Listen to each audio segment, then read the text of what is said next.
नमस्कार, संसद टीवी के विशेष कार्यक्रम संभावनाएं में आप सभी का स्वागत है। मैं हूं आपके साथ दीप्ति दुबे। अपने इस कार्यक्रम के माध्यम से हम आपको केंद्र सरकार और राज्य सरकारों की ओर से चलाई जा रही उन योजनाओं की जानकारी देते हैं जिनके माध्यम से आप रोजगार प्राप्त कर सकते हैं, अपने व्यवसाय को आगे बढ़ा सकते हैं और अपने कौशल को विकसित कर सकते हैं। आइए शुरुआत करते हैं आज के एपिसोड की।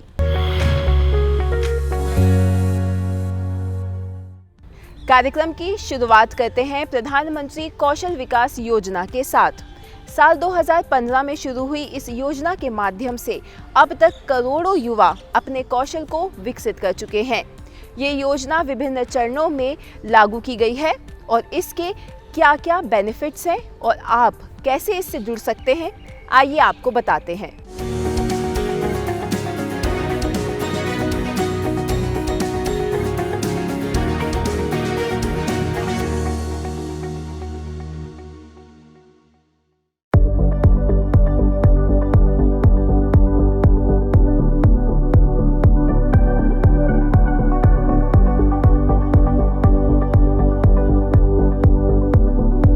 प्रधानमंत्री कौशल विकास योजना यानी कि PMKVY राष्ट्रीय कौशल विकास निगम अर्थात NSDC की ओर से कार्यान्वित कौशल विकास और उद्यमिता मंत्रालय की प्रमुख योजना है।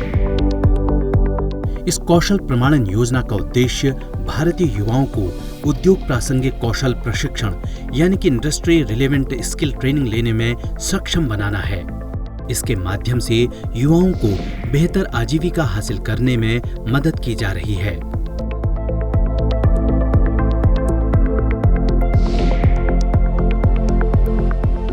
PMKVY प्रशिक्षण केंद्रों में प्रदान किए गए अल्पावधि प्रशिक्षण घटक से भारत के रहने वाले उन उम्मीदवारों को लाभ हो रहा है जो या तो स्कूल या कॉलेज छोड़ चुके हैं या बेरोजगार हैं। राष्ट्रीय कौशल योग्यता फ्रेमवर्क अर्थात NSQF के अनुसार प्रशिक्षण प्रदान करने के अलावा ट्रेनिंग सेंटर के माध्यम से सॉफ्ट स्किल, उद्यमिता, वित्तीय और डिजिटल साक्षरता में भी प्रशिक्षण प्रदान करते हैं।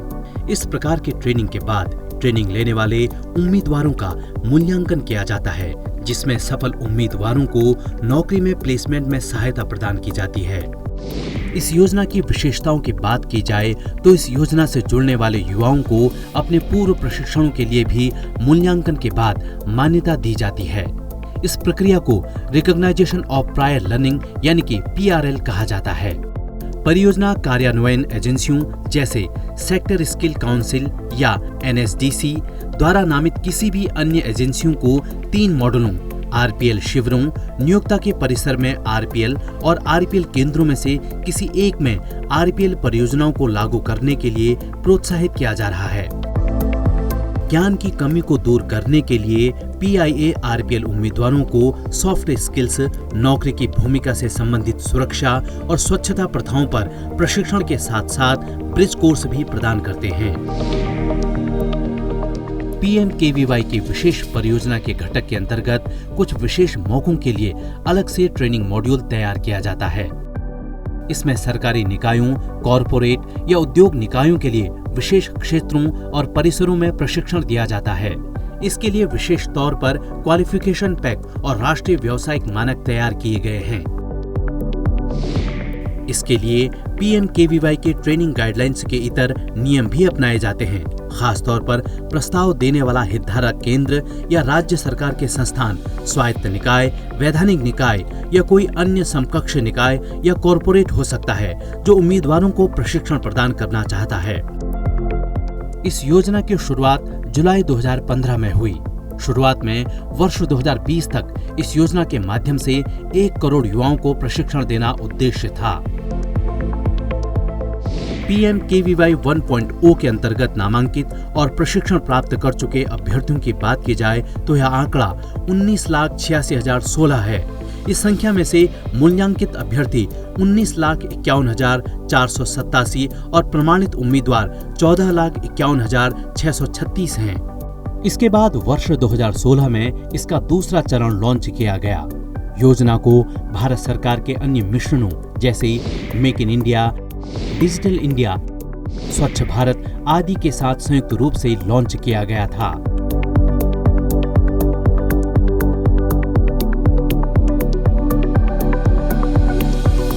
PMKVY 2.0 के अंतर्गत नामांकित अभ्यर्थियों की संख्या 1,14,84,724 है।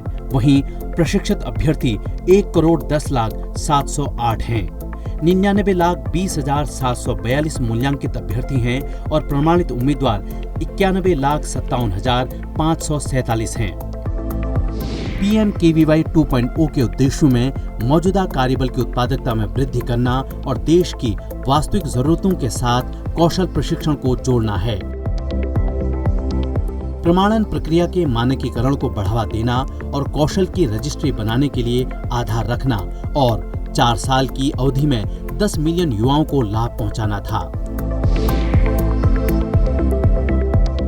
केंद्र सरकार ने 15 जनवरी 2021 को प्रधानमंत्री कौशल विकास योजना के तीसरे चरण की शुरुआत की।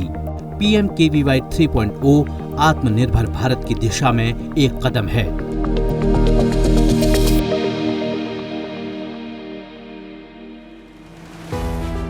इस योजना को मार्च 2021 को समाप्त होने वाले चालू वित्त वर्ष के लिए शुरू किया गया। अभ्यर्थियों की संख्या 7,94,976 है। वहीं प्रशिक्षित अभ्यर्थी 7,37,502 हैं। 5,82,629 मूल्यांकित अभ्यर्थी हैं और प्रमाणित उम्मीदवार 4,31,821 हैं। I present the budget for 2023-2024. वर्ष 2023-24 के बजट के साथ ही वित्त मंत्री ने PMKVY योजना के चौथे चरण की घोषणा की थी। PMKVY 4.0 के अंतर्गत कई नए कार्यों को इससे जोड़ा गया। इसमें भारतीय युवाओं को अंतर्राष्ट्रीय अवसरों के लिए कुशल बनाने के लिए 30 स्किल इंडिया इंटरनेशनल सेंटर्स की स्थापना किया जाना भी शामिल है। प्रधानमंत्री कौशल विकास योजना 4.0 का उद्देश्य लाखों युवाओं को कौशल प्रदान करना, ऑन जॉब प्रशिक्षण, उद्योग साझेदारी और उद्योग की जरूरतों के साथ पाठ्यक्रमों के संरक्षण पर भी बल दिया जाना है। PMKVY 4.0 के लिए coding, AI, robotics, mechatronics, IoT, 3D जैसे आधुनिक पाठ्यक्रमों को भी शामिल किया गया है। साथ ही प्रिंटिंग, ड्रोन और सॉफ्ट स्किल्स के बारे में भी बताया जाएगा। 2014 में इस मंत्रालय की जो स्थापना की गई वो इस उद्देश्य की स्किलिंग को एक फोकस्ड अटेंशन मिले और उस समय से लेकर अभी तक हमने लगभग प्रधानमंत्री कौशल विकास योजना के अंतर्गत ही लगभग 1.37 करोड़ लोगों को हमने प्रशिक्षण दिया है।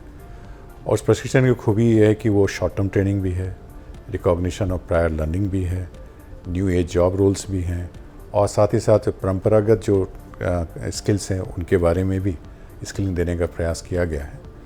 और उस समय से लेकर अभी तक जो हमारी स्किल इकोसिस्टम के जो बिल्डिंग ब्लॉक्स हैं, जिसको हम लोग जॉब रोल्स कहें, रेगुलेटर कहें, इंडस्ट्री कनेक्ट कहें, उनका मार्केटिंग से और एम्प्लॉयमेंट से कनेक्ट बढ़ाना, इन सारी चीज़ों में संस्थागत काफ़ी काम हुआ है।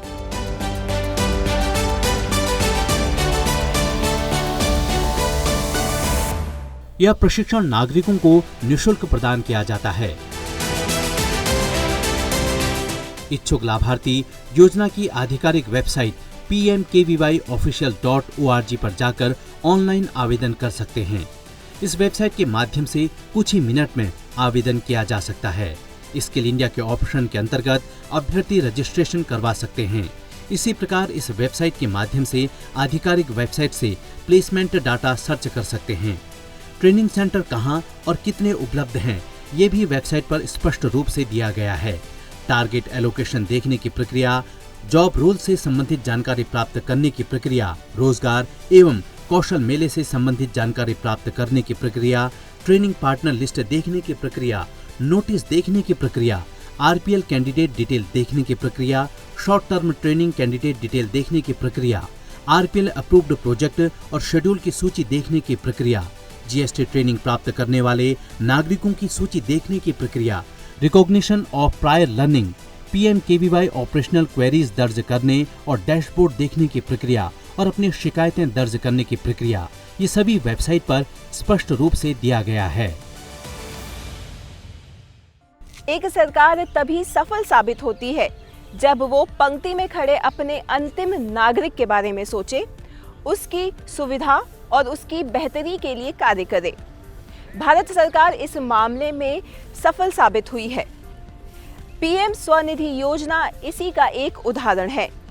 कोविड-19 महामारी से निपटने के लिए रेहड़ी पटरी वालों के लिए शुरू की गई इस योजना के 3 साल पूरे हो चुके हैं। आइए आपको बताते हैं पीएम स्वनिधि योजना क्या है और कैसे आप इससे लाभ प्राप्त कर सकते हैं।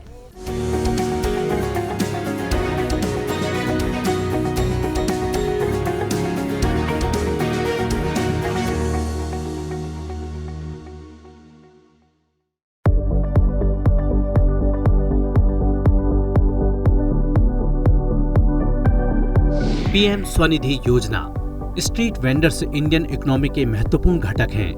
वे न सिर्फ शहरी अनौपचारिक अर्थव्यवस्था का प्रतिनिधित्व करते हैं, बल्कि उपलब्धता सुनिश्चित करने में भी महत्वपूर्ण भूमिका निभाते हैं। वे सस्ती दरों पर माल और सेवाओं को शहरवासियों के घर द्वार तक पहुंचाने का काम करते हैं। इन्हीं की सहायता के लिए आवासन और शहरी कार्य मंत्रालय ने 1 जून 2020 को प्रधानमंत्री स्ट्रीट वेंडर्स आत्मनिर्भर निधि यानी कि पीएम स्वनिधि योजना की शुरुआत की थी। इस योजना का उद्देश्य स्ट्रीट वेंडरों को कोविड-19 महामारी में बुरी तरह प्रभावित हो चुके उनके व्यवसायों को फिर से शुरू करने के लिए बिना किसी गारंटी के कार्यशील पूंजी ऋण की सुविधा प्रदान करना था।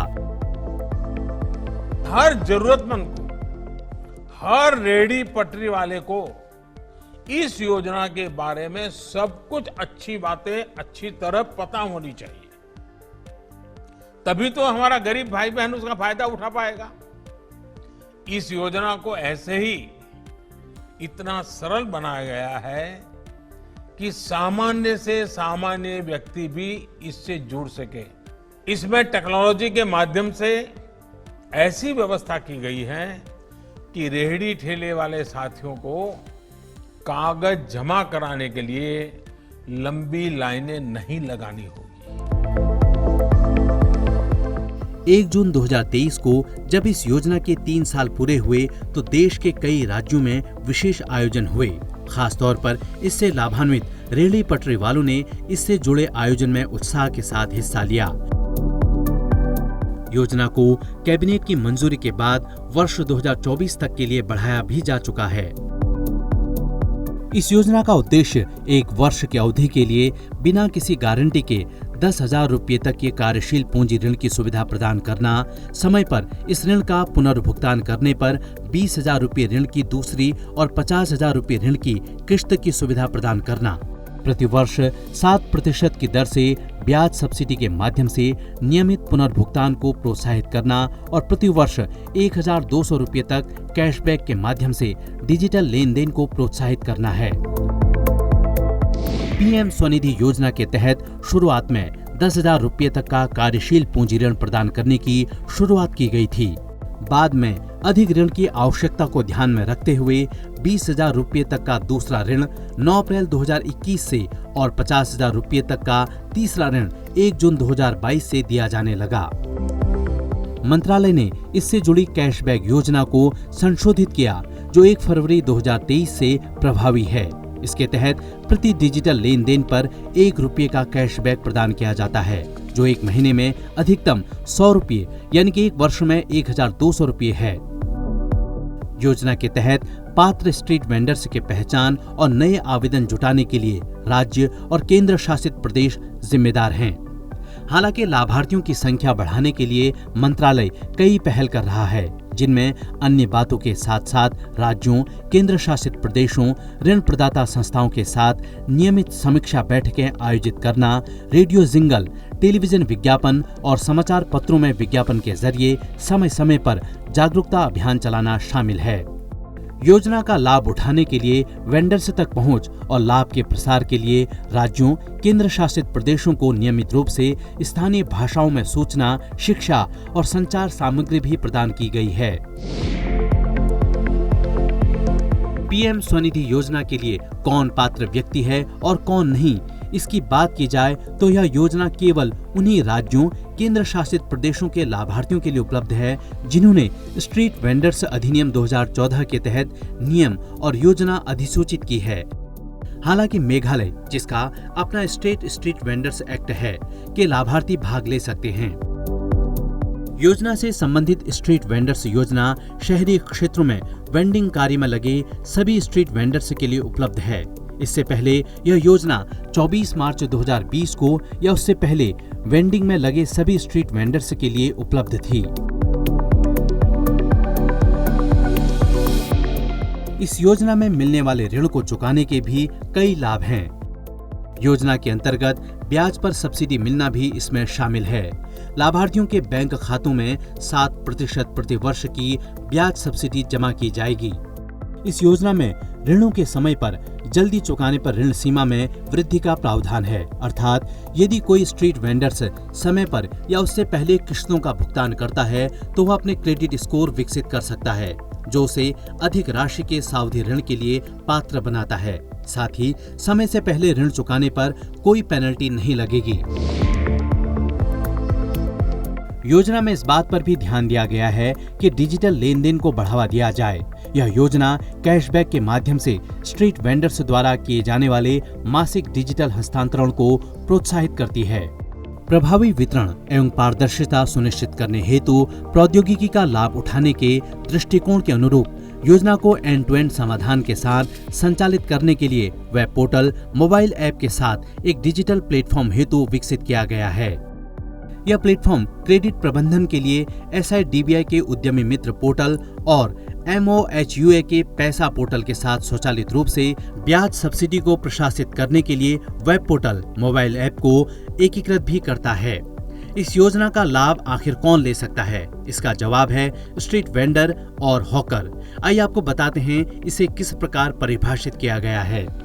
कोई भी व्यक्ति जो किसी सड़क, फुटपाथ आदि में अस्थायी निर्मित संरचना से या एक स्थान से दूसरे स्थान पर जाकर दैनिक उपयोग के लिए सामान, वस्तु, खाद्य पदार्थ या माल बेचने और जनता को सेवाएं देने में लगा हुआ है, उनके द्वारा आपूर्ति की जाने वाली वस्तुओं में सब्जियां, फल, ready to eat street food, चाय, पकौड़े, ब्रेड, अंडे, कपड़ा, वस्त्र, कारीगर उत्पाद, किताबें, स्टेशनरी आदि शामिल हैं। और सेवाओं में नाई की दुकानें, मोची, पान की दुकानें, कपड़े धोने की सेवाएं आदि शामिल हैं। वे स्ट्रीट वेंडर्स या हॉकर्स होते हैं। भारत में लगभग 49,48,000 स्ट्रीट वेंडर्स की पहचान की गई है। उत्तर प्रदेश में सर्वाधिक 8,49,000 स्ट्रीट वेंडर्स हैं। इसके बाद मध्य प्रदेश का स्थान है, जहां स्ट्रीट वेंडर्स की संख्या 7,04,000 है। दिल्ली में स्ट्रीट वेंडर्स की संख्या केवल 72,457 है। आंकड़ों के मुताबिक सिक्किम में कोई भी स्ट्रीट वेंडर नहीं है। संभावनाएं के आज के इस एपिसोड में बस इतना ही। उम्मीद है आपको हमारा ये अंक पसंद आया होगा। अगली बार आपसे फिर होगी मुलाकात कुछ ऐसी ही योजनाओं और जानकारियों के साथ। तब तक मुझे मेरी पूरी टीम के साथ दीजिए इजाजत। देखते रहिए सनसेट टीवी। नमस्कार।